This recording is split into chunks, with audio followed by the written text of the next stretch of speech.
Chapter 2. The Witches on the Hill. The three sisters stood on the balcony off Gothel's bedroom, watching the lights from their mother's magic dance in the dead forest. They created ominous shadows on stone carvings of harpies on the wall behind them, giving the winged beauties life. "How long do you think she will be out there?" asked Hazel. Her voice was quivering. "Don't be frightened, Hazel. Everything will be okay. I promise," said Gothel with a strange, faraway look in her eye. "How can you say that? Everything will not be okay. Our mother is killing everyone in that village." Primrose was shaking with anger. "Our mother is upholding our family's traditions, Prim. This is the way it's been done for centuries." Primrose looked at Gothel like she was something vile, like she was an alien species she didn't recognize. "Don't look at me like that." Gothel was hurt.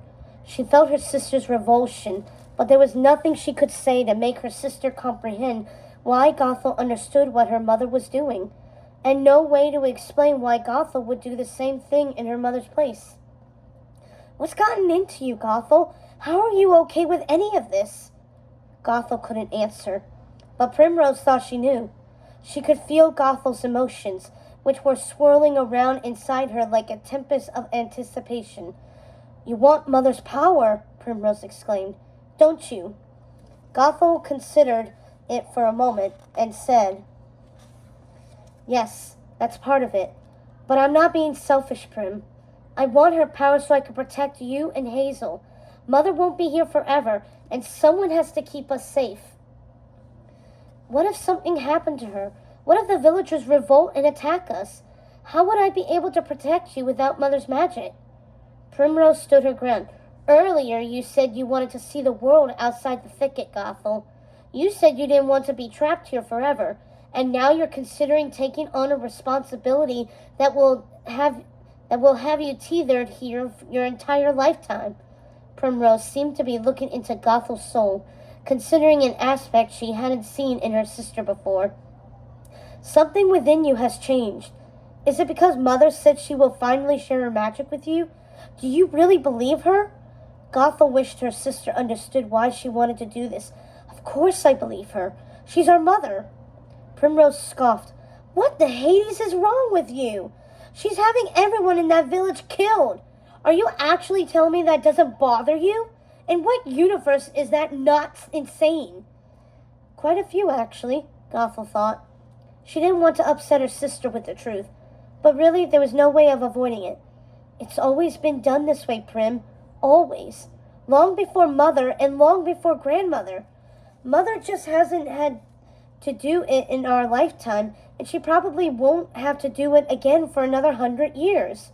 I'm sure the villagers will learn their lesson and stick to the pact their ancestors made with our ancestors." Gothel paused, then continued, "And if they don't, we'll be forced to do it again until they learn. We have to make it clear we won't allow them to break the pact, that we aren't weak and we can't be taken advantage of." Gothel could tell Primrose was getting angrier with every word Gothel spoke, but she continued, "Tonight will work in our favor, Prim. Some of our horde is starting to crumble. Our ranks are thinning. We could use more dead should we ever need them again." Primrose was thunderstruck by Gothel's words.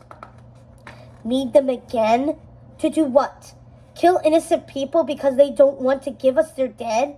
Oh, that's right. I'm talking to Gothel, always the logical one, the pragmatic sister, the smartest in the lot. Well, you don't sound intelligent, Gothel. You sound like a sociopath. You sound like Mother." Gothel gave her sister a sad smile.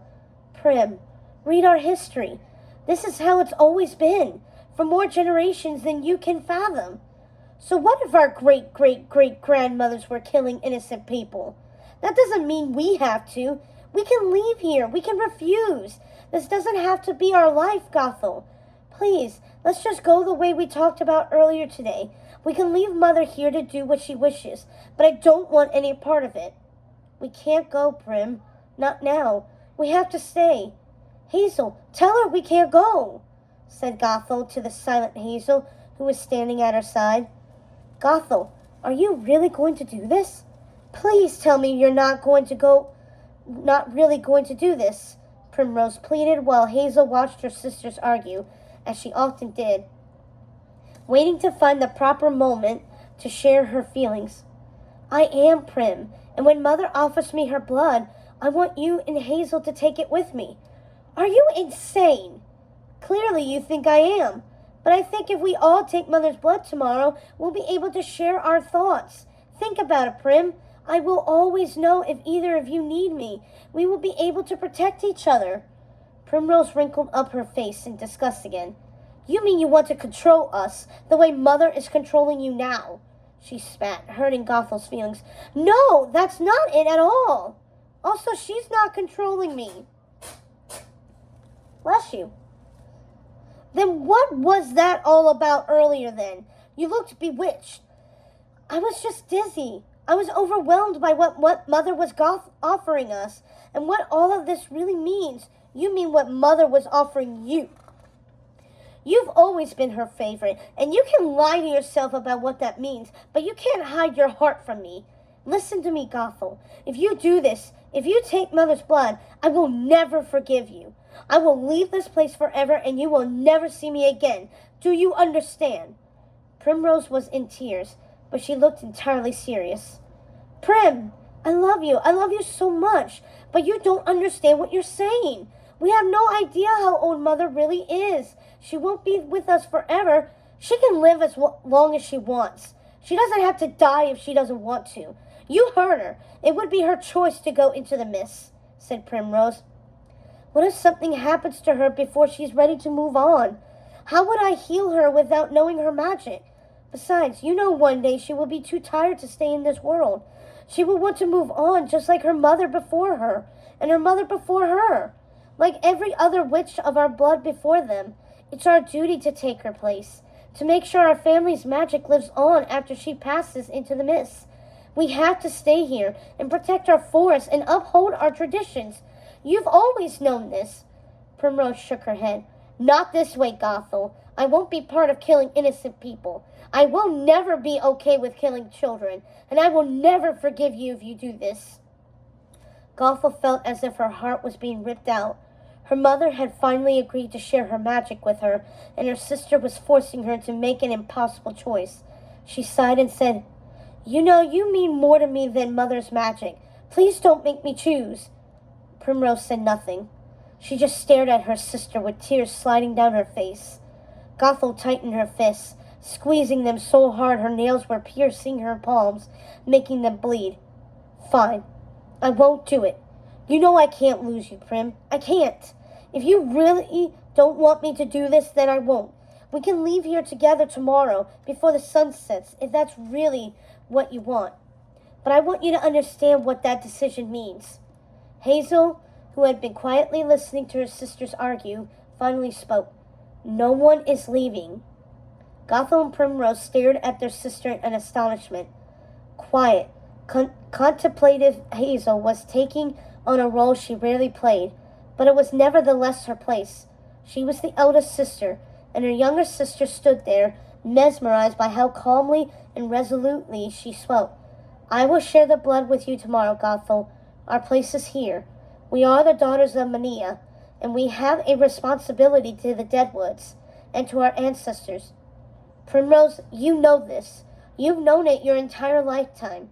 I don't understand why you're acting as if you just learned about this now. Mother has always told us the stories of times before we were born. Did you think it was all fairy tales? We live in the Deadwoods, Prim. The Deadwoods. This shouldn't be such a shock to you.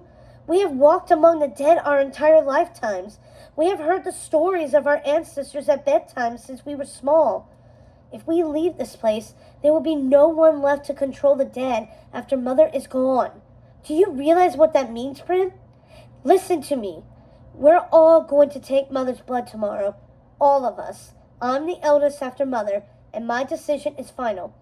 "I can't believe you're taking Gothel's side, Hazel. You both make me sick."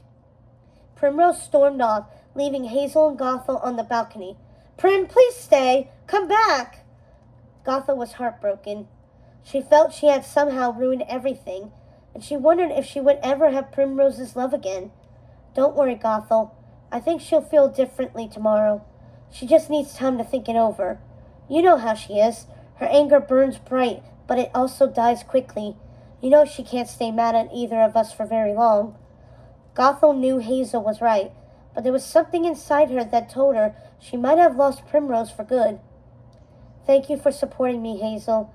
Thank you for trusting me. I knew you would understand why I'm doing this. Hazel seemed to be thinking it over before responding. Finally, she said, I think I understand. We have to do it because it's our obligation. It's our obligation and birthright.